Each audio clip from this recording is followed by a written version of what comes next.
Tapi dalam perjalanan dokter menulis buku spiritual, kejadian apa salah satu yang paling menarik, Dok? Dalam perjalanan, dan kendala apa yang sering terjadi? Sehingga bayangannya nanti kuliah kedokteran itu bawa kemana-mana motor, di belakangnya ada alat-alat medis gitu. Cita-cita awalnya begitu. Intinya kita harus bertumbuh. Bukan saja tubuh bertumbuh, pikiran bertumbuh, jiwa bertumbuh. Tiba-tiba muncul lagi pertanyaan lama itu. Kenapa saya mesti tidur di sini ya? Sebenarnya ini pertanyaan yang sama yang sering diajukan banyak.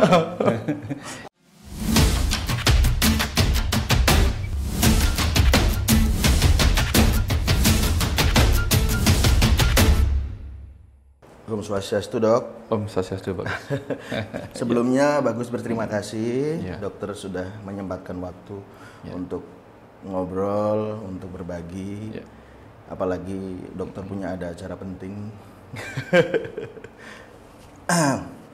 Bagaimana kabarnya, Dok, hari ini? Hari ini seperti hari kemarin, tetap bahagia, tetap sehat. Atas berkahnya. Saya dan kru ini sangat terinspirasi sekali, Dok, dengan semangat dokter untuk berbagi pengetahuan yang banyak dan melalui webinar atau buku-buku karya dokter sebenarnya. Dan melalui dari podcast ini, Bagus tuh pengen memberikan inspirasi pada terkhusus channelnya Bagus dan mungkin dari dokter juga. Yang menjadi dasar dokter untuk memilih spiritual dalam proses untuk akademi kedokteran itu apa? Sebenarnya ini pertanyaan yang sama yang sering diajukan banyak. Ini dokter kok belajar spiritual? Karena kesan spiritualitas itu cenderung tidak realistis, tidak logis, sehingga akan jauh sekali dengan dunia-dunia orang-orang medis, dunia orang fisika dan sebagainya. Sehingga sepertinya dunia spiritual itu adalah memasuki dunia yang beyond rationality. Sementara dunia medis, dunia fisika adalah dunia yang harus berdasarkan basic keilmuan. Ada dasarnya. Ada dasar data-datanya gitu. Sehingga kaitannya apa? Spiritualitas sering dikaitkan dengan klinik seolah-olah yang bermusuhan dengan dunia ini. Betul. Tapi sebenarnya ceritanya panjang. Ini bukan mulai hal baru. Ini ceritanya dimulai dari saya kecil. Pengalaman masa kecil saya kan lahir sebagai anak yang kebetulan penuh rasa penasaran pada kehidupan. Ya, zaman tahun lahir saya 70. September 1970. Sehingga itu mungkin karena bintang Virgo juga ya, mempengaruhi saya menyukai dunia spiritual. Tapi memang waktu itu saya karena lahir di tahun 70-an di mana televisi belum banyak di daerah saya walaupun tinggal di Kuta gitu. Dunia hiburan itu tidak banyak, tetapi pikiran penuh oleh rasa penasaran. Karena lampu kan jarang, listrik zaman itu kan belum banyak. Sehingga dengan mudah kita bisa melihat langit. Ketika melihat langit yang kita lihat galaksi, kita lihat banyak bintang. Saya sering merenung di situ. Bagaimana dia menciptakan? Ya tahunya kan agama mengajarkan ini diciptakan Tuhan. Bagaimana dia menciptakan? Itu dari kecil, Dok, ya? Dari kecil. Lalu saya kadang merenung, ini untuk apa saya hidup ya? Kan anak kecil kan juga melihat kematian. Iya, kematian. Ada orang mati, ada orang lahir, ada orang hidup. Ini buat apa sebenarnya kehidupan ini? Betul. Tiba-tiba suatu hari ada gempa. Ini kenapa ada gempa? Bumi itu bergerak apa sebenarnya matahari yang bergerak? Masih banyak pertanyaan. Pertanyaan-pertanyaan itu terjawab oleh dunia ilmu pengetahuan. Zaman akademisi itu tadi? Iya. Zaman itu saya kecil, itu kan ada buku ensiklopedi ilmu pengetahuan populer dan sebagainya itu yang tebal-tebal itu. Dan saya karena terhibur oleh ilmu pengetahuan dari barat itu, jadi dari kecil itu suka baca. Pergi ke perpustakaan sekolah-sekolah lain hanya untuk baca. Itu. Atau ketika kelas SMP bacanya itu aja bolak-balik tentang astronomi, tentang geologi dan sebagainya. Sukanya di situ gitu. Karena itu hiburan yang menjawab semua pertanyaan-pertanyaan masa kecil itu. Oh, ternyata karena suka apa karena penasaran, Dok? Karena suka apa karena penasaran atas pertanyaan? Penasaran, tidak ketemu jawaban pada orang-orang. Akademisi itu. Ketemunya di situ. Kan jadi hiburan. Iya. Ilmu pengetahuan jadi hiburan. Sehingga waktu SD itu sampai SD atau SMP itu sampai menulis sebuah apa namanya, kata motivasi untuk diri sendiri. Sederhana sih sebenarnya, cuman bahasanya begini, belajar terus sampai mati. Saya tulis di meja belajar saya SMP waktu itu.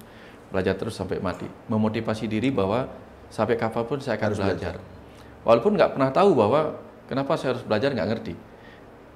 Yang jelas, pengetahuan itu memberikan saya banyak jawaban. Banyak pertanyaan, banyak jawaban yang ketemu. Nah, sampai kemudian ada pertanyaan-pertanyaan lain yang tidak terjawab di situ. Dari sebuah proses itu ya, Dok ya? Oh ya, misalnya, nah masuk kuliah kedokteran kemudian. Ya, nah, okay, waktu saya kuliah kedokteran pertama itu, sebenarnya bukan kedokteran yang saya pilih, karena saya sukanya ilmu pengetahuan. Sehingga saya sukanya apa? Teknik komputer, teknik arsitek, teknik sipil, bahkan mesin lah, mesin. Berhubungan dengan karena saya suka semua itu. Hal-hal yang fisika saya suka. Sehingga SMA saya jurusan A1. Nah, esok hari pas mau UMPTN zaman itu namanya, ujian masuk perguruan tinggi negeri, gitu. Saya ngantar keluarga, ngantar keponakan sakit, ketemu sama dokter, bayar, padahal dokternya masih ada hubungan keluarga, bayar. Tiba-tiba itu menjadi sebuah pemicu, saya harus kuliah kedokteran. Kenapa tuh, Dok? Supaya saya bisa menggratiskan orang. Karena tahu sendiri bahwa memeriksa dokter itu bayar. Dari pengalaman dokter. Ya, dari obat. Saya pingin punya ilmu kedokteran agar bisa menggratiskan. Kenapa? Karena saya terhibur oleh pengetahuan. Saya ingin pengetahuan saya itu menghibur orang juga. Betul. Termasuk orang sakit. Berimbas positif lah ya, Dok. Iya. Jadi cita-cita pertama jadi dokter itu adalah untuk mengasih gratis orang. Jadi bukan niat dari diri sendiri, Dok?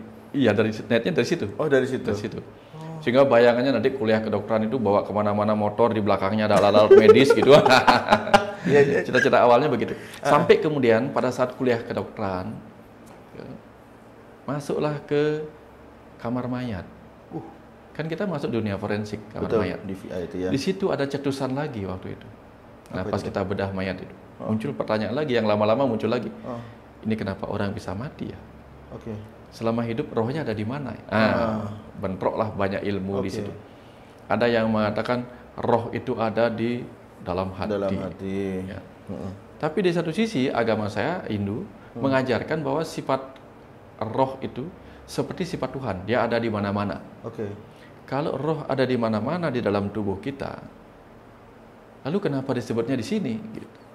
Di hati. Siapa yang menspesifikasinya? Iya, kita di dunia kedokteran bedah hati kan, bedah organ hati, nggak ada ruangan di situ. Terus taruh di mana gitu? Ditaruh di mana di hati ini? Gitu. Terus masuk lagi ke bedah kepala kan.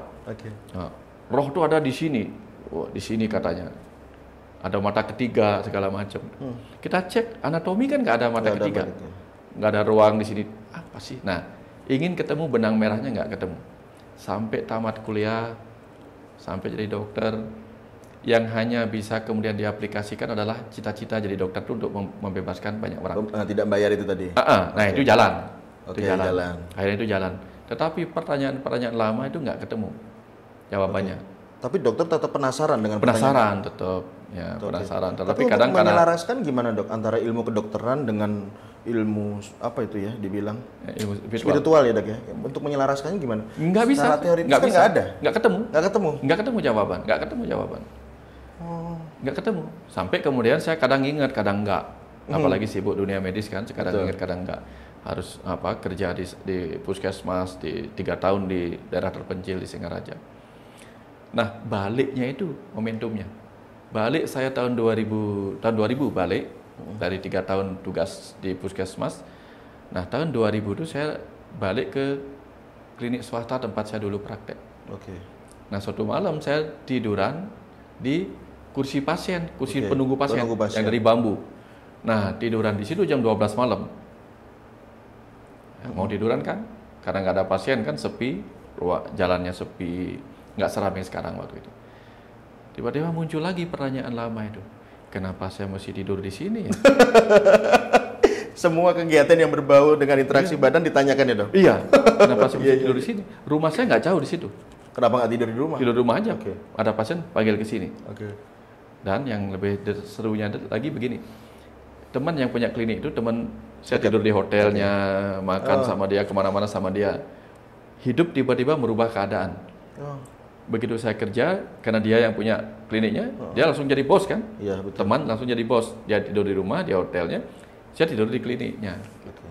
Mulai nanya lagi, untuk apa ya kehidupan ini? Untuk apa ya teman? Ujung-ujungnya kalau kita mati hanya meninggalkan kita sampai di kuburan. Sebanyak-banyaknya teman, gak akan ada yang mau mengantar sampai ke alam kematian. Betul. Betul, setuju. Sebanyak-banyaknya uang, tidak ada yang akan kita bawa. Betul.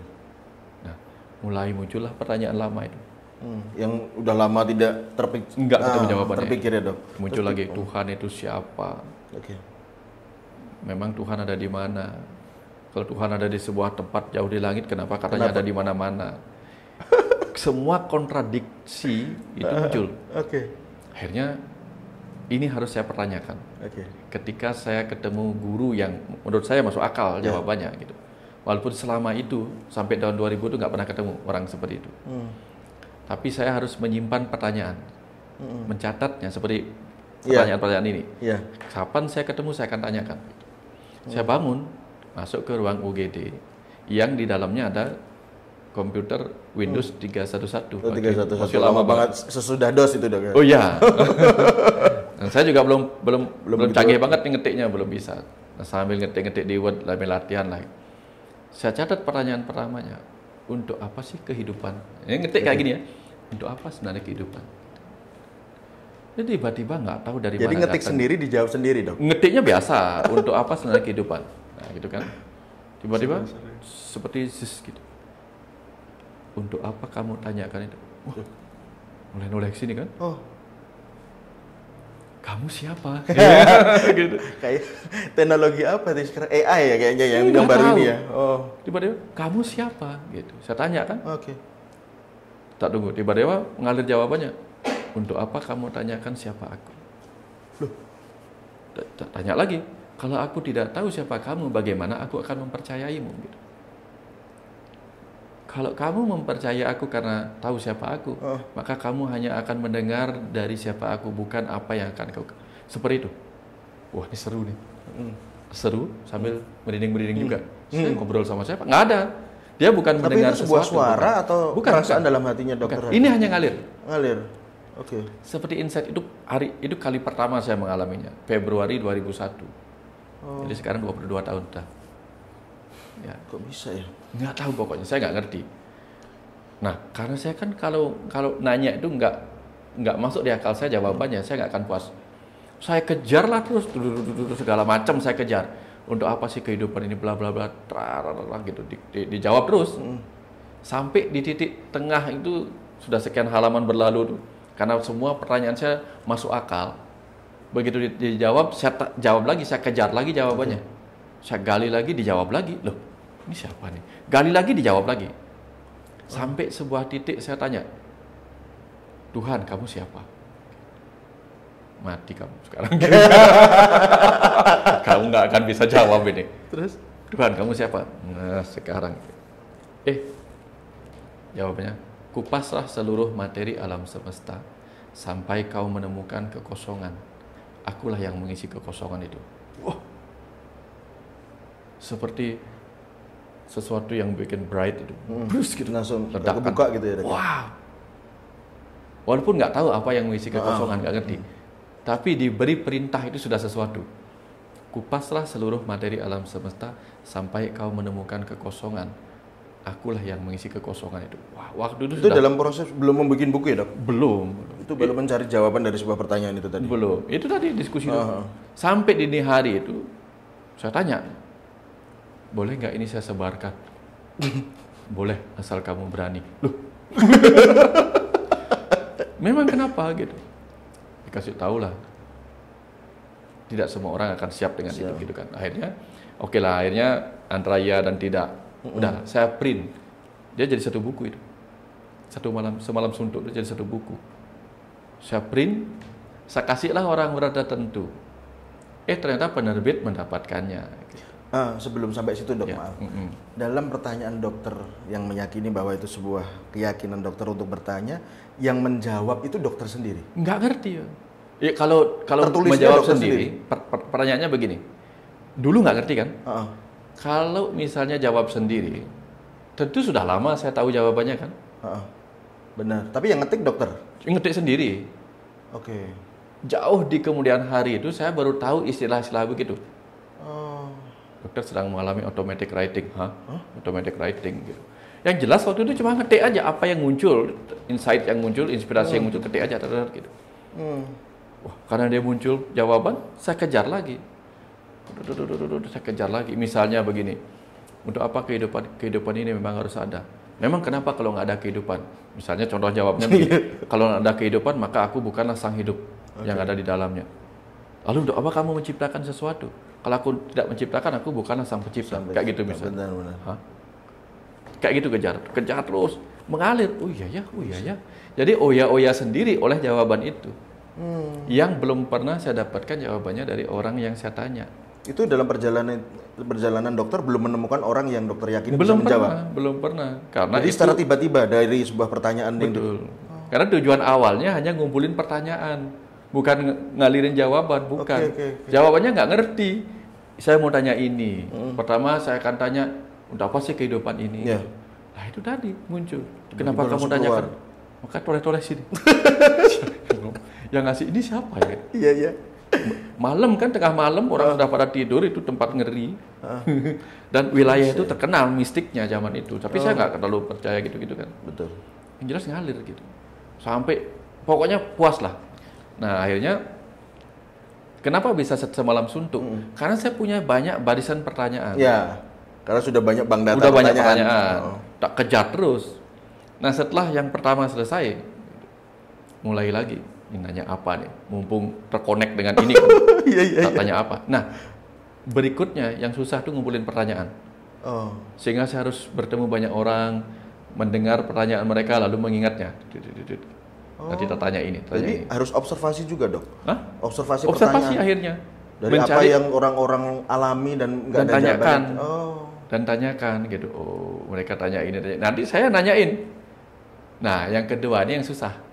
Karena begitu saya kumpulkan 10 pertanyaan, jawabannya dapat dapat selesai. Habis pertanyaan kan, nanya apa lagi ya? Ketemu orang lagi gitu. Ya, orang-orang nanya apa ya tentang spiritual ya, gitu. Nanyanya A, nanyanya B, itu catat lagi. Satu buka klinik, saya punya klinik lain lagi, punya komputer lain lagi. Nah di situ mulai terbuka, nanya lagi.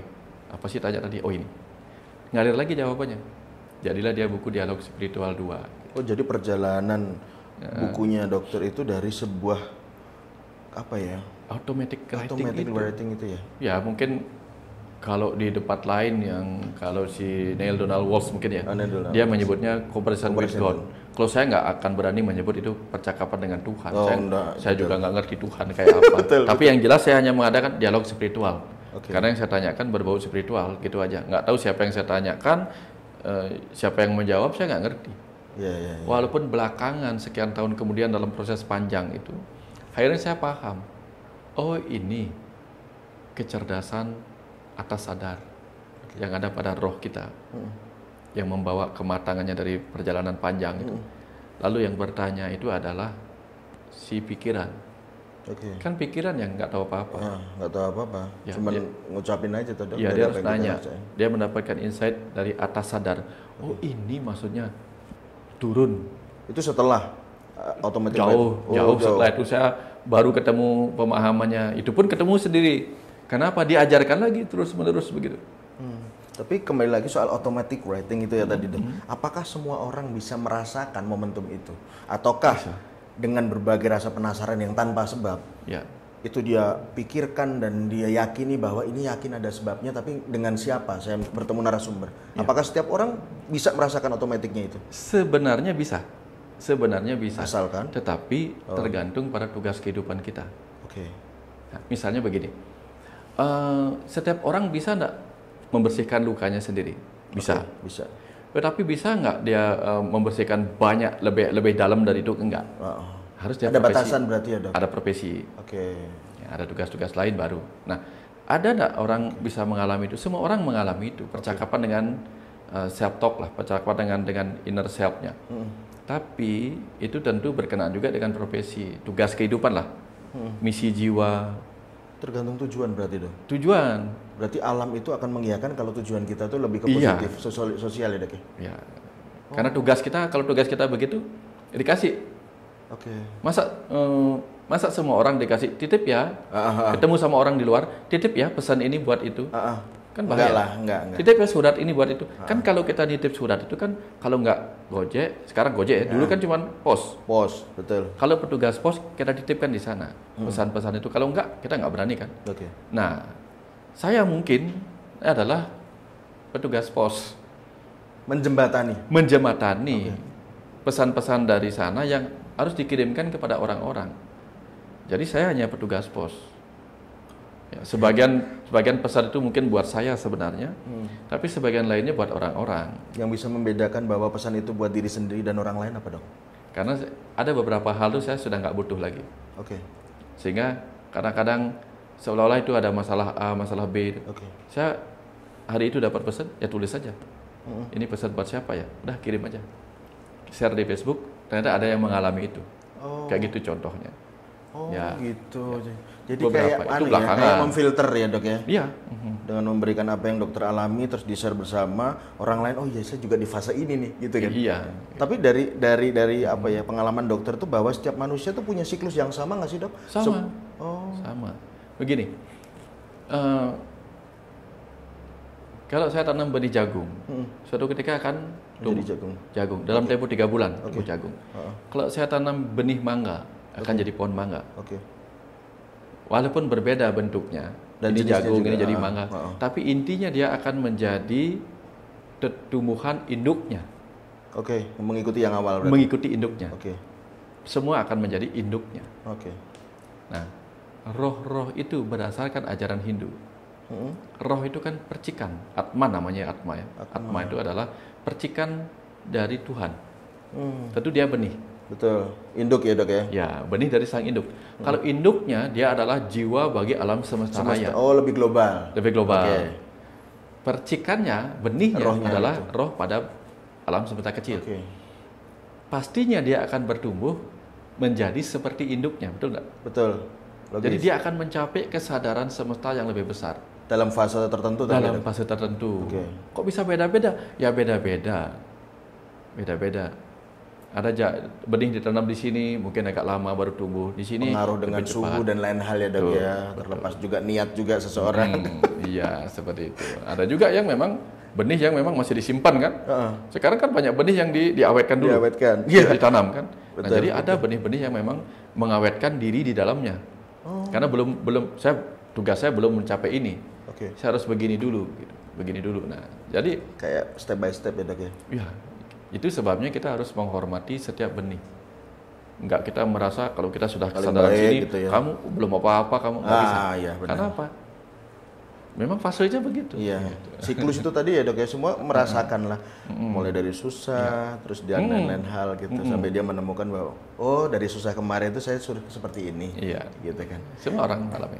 Tapi dalam perjalanan dokter menulis buku spiritual, kejadian apa salah satu yang paling menarik dok? Dalam perjalanan, dan kendala apa yang sering terjadi dalam menulis buku maksudnya? Dalam menulis dulu, dalam proses. Oke. Salah satunya ini buku ini. Buku Usada Kandapat ini. Menergi cinta yang menyembuhkan. Menariknya tuh begini. 2 buku ini saya nggak pernah suka baca referensinya. Karena kalau sudah judulnya Kandapat, ini kan buku ke 12 sama 13 ini. Ini 12, ini 13. Maaf sebelumnya dok, ini bahasa apa dok? Usada Kanda. Usada itu artinya pengobatan. Pengobatan. Kandapat itu, Kanda itu saudara. Kanda, iya. Pat itu 4. 4, Ada hubungannya dengan apa itu kalau di Jawa itu? Sedulur papat lima pancar itu? Iya. Oh ada? Sedulur itu artinya saudara kan? Saudara. Nah, masuk ke Bali namanya Kanda. Kanda itu artinya saudara. Iya. Berubah namanya. Papat menjadi Pat gitu. Sama. Iya. Cuman di Bali berubah nama. Nah, saya nggak suka mempelajari ini ya. Karena persepsi orang ketika dulu mendengar judul Kandapat itu mistik, klinik, menjadi ilmu hitam dan sebagainya itu. Itu yang membuat saya belum tertarik untuk membaca waktu itu. Tapi karena ditugaskan pada saat mengisi acara pelatihan kepada para direktur perusahaan di 13 perusahaan milik teman, milik Paras. Lalu mengalirlah 4 energi di semesta ini gitu. Mengalir 4 energi. Nah, salah satu peserta itu adalah masih teman, tapi saudara seperti ya saudara lah seperti itu. Beliau guru yoga. Guru yoga ketawa. Beliau minta, "Dek, tolong dibuatkan buku Kandapat karena kalau Dek yang menjelaskan pasti lebih mudah dipahami." Wah, dia perintah sama seorang guru yang dihormati, yang pengikutnya puluhan ribu, itu kan sesuatu. Ya kayak tadi tuh, saya nggak boleh menganggap ini main-main. Betul. Ini pasal-pasal yang harus saya kerjakan. Betul. Mungkin ada sesuatu. Siap, katakan siap. Nah, bikin bukunya pertama. Nah, saya biasa kan bikin buku tuh kayak tadi tuh automatic writing, mengalir begitu. Nah, tiba-tiba di buku ini saya nggak pernah referensi, nggak punya referensi bagaimana mengalirnya kan. Iya. Udah baca pertama, apa sih Kandapat? Kanda adalah seperti bikin artikel biasa. Sampai akhirnya berhenti di bab 1, nggak bisa ngelanjutin. Kenapa dok itu? Nggak punya referensi kan. Oke. Dalam pembikinan buku ini dok, ini secara tidak langsung kan pengalaman apa yang dokter rasain, ya kan? Ya. Tapi nggak semua orang kan merasakan hal tersebut tanpa disadari. Ya. Gitu. Apakah orang-orang ini akan menyadari? Akan mengalami. Akan mengalami. Makanya prosesnya begitu. Okay. Nah, ketika bab 1-nya seperti teori, akhirnya saya baca ulang untuk melanjutkan ke bab 2 suatu ketika itu karena sudah berhenti seminggu 2 mingguan itu. Saya baca ulang lah bab 1 biar bisa lanjut ke bab 2. Ini saya bikin nyambung nggak gitu ya? Gitu? Nggak nyambung akhirnya. Ini susah nyambungnya kan gitu. Akhirnya bab 1 saya blok, kemudian saya cut, maunya taruh di mana gitu. Baru diam gini. Ini bukan cara saya kalau bikin buku, bukan. Setelah saya bikin buku itu kan mengalir. Betul. Nah disitulah kemudian dia ngalir jadi cerita. Tidak tahu dari mana, jangan tanya lagi dari mana. Gitu. Ngalir lah dia, gitu. Jadi cerita tentang writing itu tadi ya. Iya, jadilah dia cerita tentang ilisah. Ilisah itu apa? Diri setiap orang yang gelisah oleh kehidupan. Gelisah oleh kehidupan karena kehilangan harta, tata, cinta dan sebagainya, dan derita. Akhirnya dia mau hancur lah pasca pandemi kehancuran. Kemudian dia mulai nanya. Pertanyaan itu mengarahkan dia ke dunia spiritual yang memperkenalkan dia kepada dirinya sendiri yang bernama Kandapat. Nah, itu proses panjangnya. Ketika buku yang pertama ini jadi, Kandapat yang itu jadi, dimintalah bikin buku pengobatan Kandapat, Usada Kandapat. Saya bilang, ini susah Pak Bud. Susah kenapa? Harus baca referensi, baca ini, baca itu, banyak bacanya. Akan butuh penelitian banyak. Gitu. Nah, kendalanya kan di situ. Iya. Nah, keajaibannya di mana? Tiba-tiba untuk memancingnya saya bikinkan cover dulu, bikinkan pengantar biar orang dulu, penasaran dok. Biar ada pancingan dulu sini. Habis itu saya dikunci 9 hari. 9 hari dikunci di depan laptop. Tuh, kayak gini lagi. 9 hari buku ini jadi. Penasaran banget. Ajaibnya di situ. Otomatiknya itu automatic sendiri writing. apa gimana sih? Di situ saya banyak diajarin. Ya kayak gitu. Lagi. Hampir sebagian besar, bukan sebagian besar lagi, hampir semua buku saya itu dari itu ya, inspirasi itu ya, yang tak tahu dari mana. Ya. Udah berapa tahun dok? Mulai fokus? 2001 tadi. Oh, mulai berkarya buku dan 2001. Sebelumnya pernah bikin buku tapi nggak mengalir. Suka bikin novel, kecil-kecilan lah. Bom Bali saya bikin The Ground Zero judulnya. Kumpulan novel, cerpen dari novel, tapi nyambung-menyambung gitu. Oke. Nggak tahu kemana buku itu hilang. Dalam berjalannya waktu dok. Ya. Dokter tahu nggak kapan si inspirasi itu, tanda kutip yang bisa menjadi buku itu, bisa menjawab apa yang menjadi pertanyaan dokter? Karena dokter kan harus membutuhkan beberapa opsional pertanyaan di mana untuk meyakinkan bahwa ini ada jawaban, gitu kan? Tahu nggak bahwa itu sebuah keyakinan dokter atas pertanyaan dokter sendiri sebenarnya? Iya, kadang saya itu kan tipe orang kritis gampang, betul. Mudah nggak yakinnya daripada yakinnya. Gitu. Betul. Nah, ketika di tahun 2001 saya tanya, Tuhan kamu siapa? Kupas seluruh materi alam semesta sampai kau menemukan kekosongan dan akulah yang mengisi kekosongan. 13 tahun kemudian, 2014, saya nggak benar-benar cari jawabannya. Bagaimana? Kalau dikupas ketemu apa? Saya nggak cari itu. Tapi diajarkan selama bertahun-tahun tanpa saya sadari. Sampai tiba di tahun 2014 itu ada bunga jatuh. 2014. Ya, 2014 ada bunga jatuh, bunga alamanda jatuh. Nah, bunga alamanda jatuh itulah kemudian saya kasih tahu teman, bunganya jatuh lagi. Saya kebetulan di rumahnya, dia lagi nyapu. Pas dia lewat, bunganya jatuh alamanda di yang jadi apa namanya atapnya itu. Kanopi gitu. Kanopinya, ya. Jatuh kan? Nggak, bunganya jatuh lagi. Balik lagi dia. Nyapu, udah lewat, jatuh lagi. Saya perhatikan, kok bunga jatuh ya? Nah, pas jatuh yang ketiga kalinya itu tiba-tiba zep, inilah aku. Kecerdasan semata tak terbatas yang berdiam di ruang kosong itu. Nah, di situ saya langsung gini, sini, stop, berhenti, nyapu dulu. Gitu, saya bilang. Kenapa? Ambilin payan kertas sama pulpen. Untuk apa? Nanti kita lihat. Gitu. Karena lagi dialirin, nggak bisa di stop. Langsung saya gambar. Nah, ini ada atom. Di dalam atom itu intinya ada proton dan neutron. Dia kan tahu orang fisika kan. Dikelilingi oleh elektron. Nah, ada ruang kosong di antara elektron dan proton ini. Ada ruang kosong di antara ini dengan lingkaran apa namanya dia. Tempat dia beredar itu. Nah, ruang kosong ini terisi oleh kecerdasan semesta tak terbatas kan. Makanya setiap atom itu cerdas. Atom itu cerdas sehingga dia bisa membentuk molekul-molekul, bisa menjadi air, bisa menjadi karbohidrat, bisa segala macam. Bahkan membentuk DNA yang menyebabkan manusia itu makhluk-makhluk memiliki tubuh yang cerdas karena ada DNA. Begitu ceritanya. Nah, setelah cerita jadi, saya senangnya banget. Akhirnya ketemu, walaupun nggak dicari. Dulu kan nyarinya lewat pertanyaan. Lah, mungkin karena saya nggak nyari lagi. Sementara ini tiba-tiba aja nanya, gitu. Kasih aja sudah gitu. Terus kasih tugas kok udah dikerjain gitu. Nah, kayak gitu sebenarnya. Nah, akhirnya jadi. Saya share lah. Karena apa? Saya nggak mau ini saya pendam sendiri. Semua orang, keluarga, teman-teman berhak tahu apa yang saya dapatkan ini. Karena saya bahagia, saya harus berbagi kebahagiaan ini. Betul. Saya panggil lah teman-teman, saya ceritain. Pada saat saya ceritakan, mengalirnya lebih banyak lagi. Baru saya tahu ada automatic speaking. Oh, itu setelah tingkatan automatic writing itu? Baru automatic speaking. Tiba-tiba saya dapat banyak pengetahuan baru dari apa yang saya omongin sendiri gitu. Ini hal baru nih gitu. Oh gitu, padahal dibicarain dokter sendiri? Enggak tahu. Tetap di dalam. Nah, sampai kemudian saya merenung. Menariknya apa?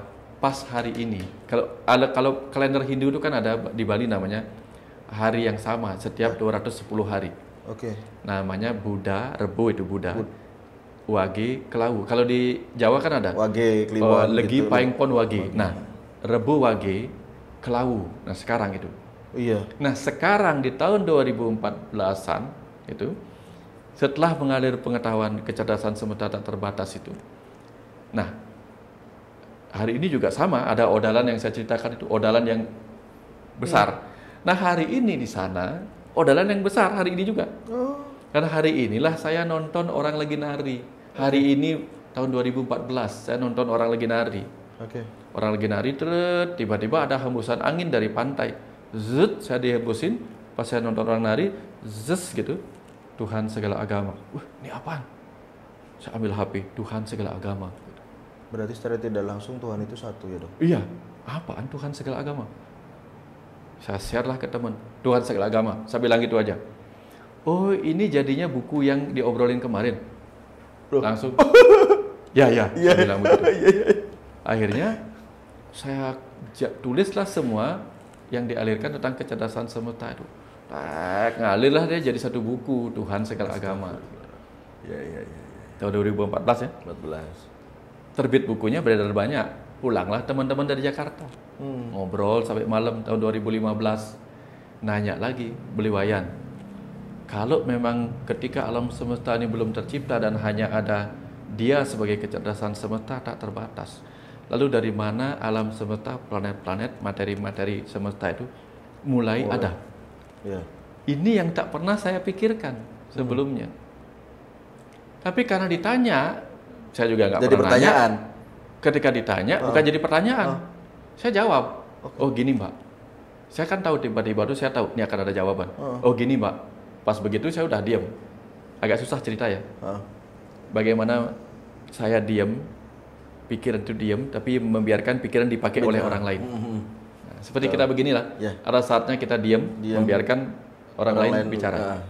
Sesuatu di dalam tuh seperti mengambil peran, menggunakan pikiran untuk menyampaikan sesuatu. Betul. Gini Mbak, jadi ketika alam semesta belum ada, sang kecerdasan semesta tak terbatas selalu menunjukkan kemampuan melakukan usaha penciptaan. Kemampuan melakukan usaha adalah disebut energi. Jadi dari kecerdasan semesta muncullah energi semesta. Energi inilah yang kemudian memadat menjadi materi. Saya bilang begitu. Ini yang mengisi, ini energinya lalu memadat jadi ini. Nah, setelah saya dikasih segitu aja, otak saya langsung bisa menjelasin. Kuncinya dikasih, langsung bisa jelasin. Nah, contoh bagaimana energi memadat adalah energi matahari memadat menjadi rumput. Rumput dimakan jadi energi, memadat jadi berpadi, padi kita makan jadi energi. Itu otak ilmiah yang muncul, nambah-nambahin, menjelaskan apa yang tadi benang merahnya dikasih. Nah kan kadang-kadang pernah nggak kita main catur, nggak ketemu jalan keluarnya. Betul. Terus dikasih satu sama yang ahli, teng gitu.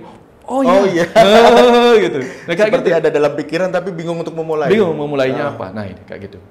Akhirnya wah ini apa ini jadinya.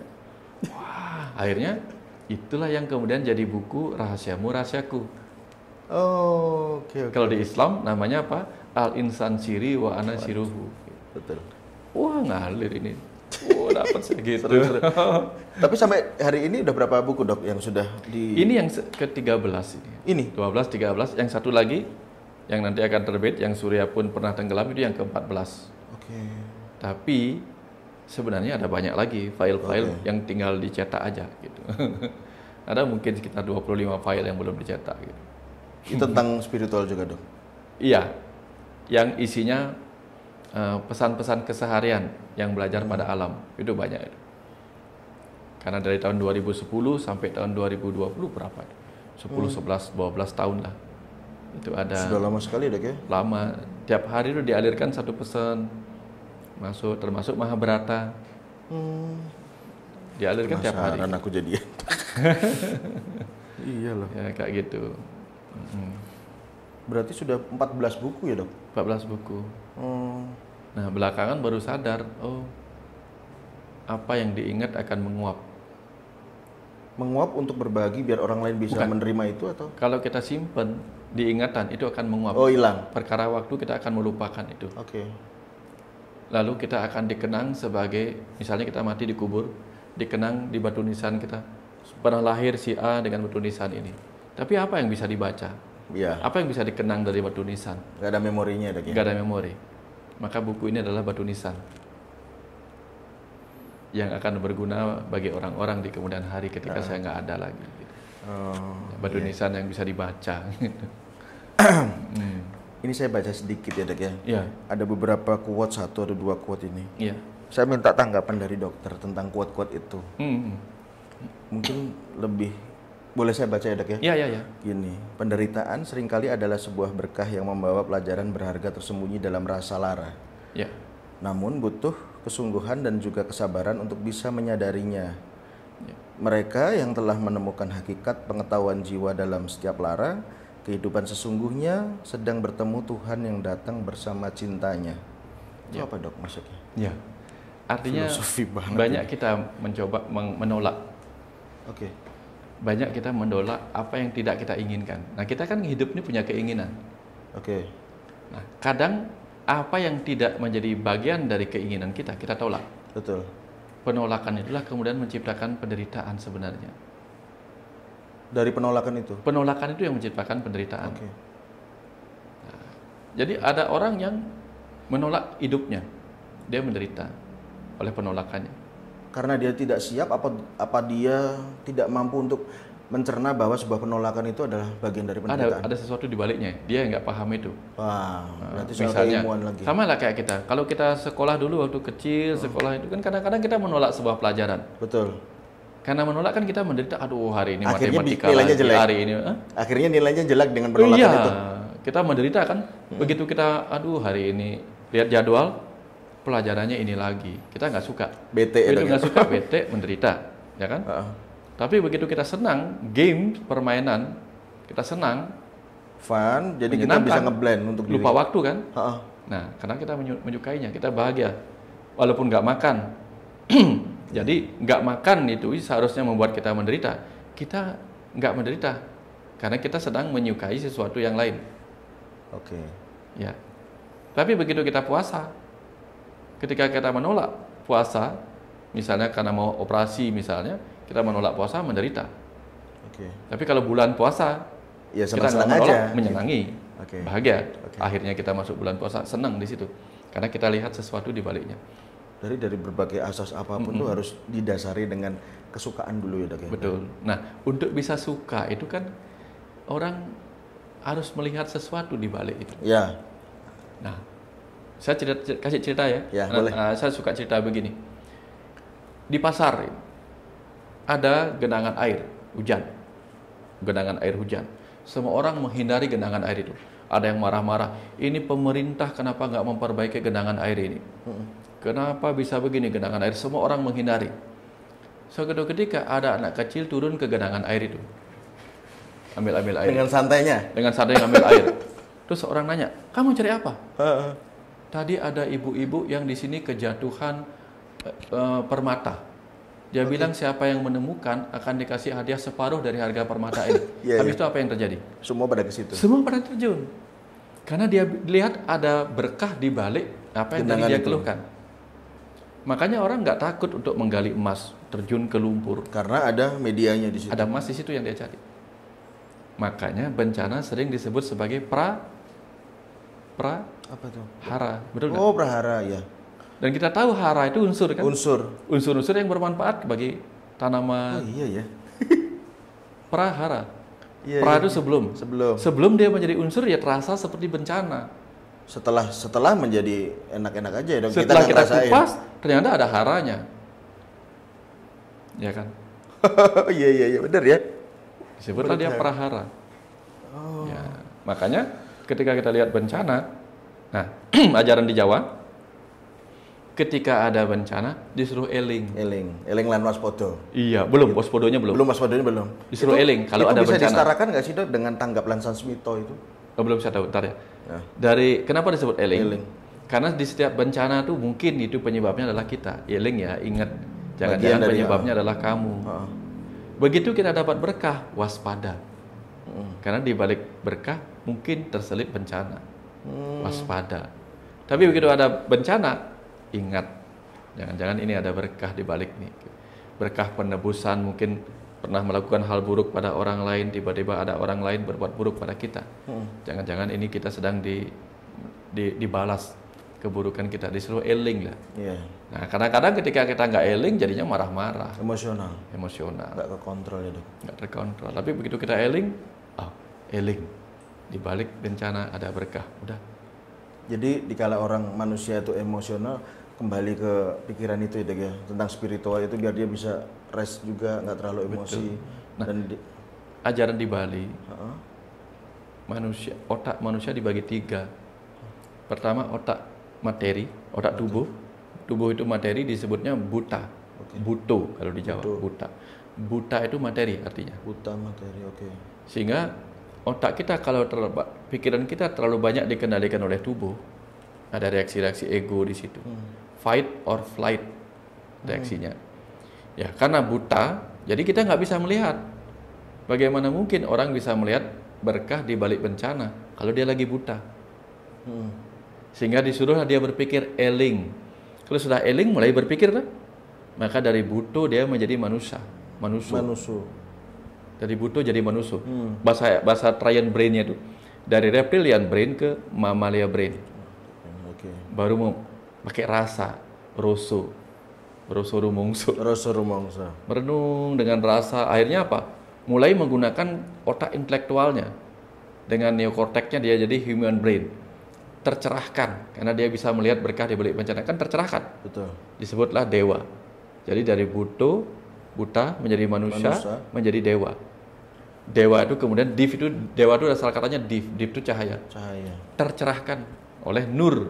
Nih Islam nurani. Tercerahkan, jadi dia menjadi bersifat dewa sah. Oh. Jadi manusia dewasa, manusia yang tercerahkan oleh cahaya terang pengetahuan. Itu kalau di Jawa itu kayak jarwo doso, otak adik matuk.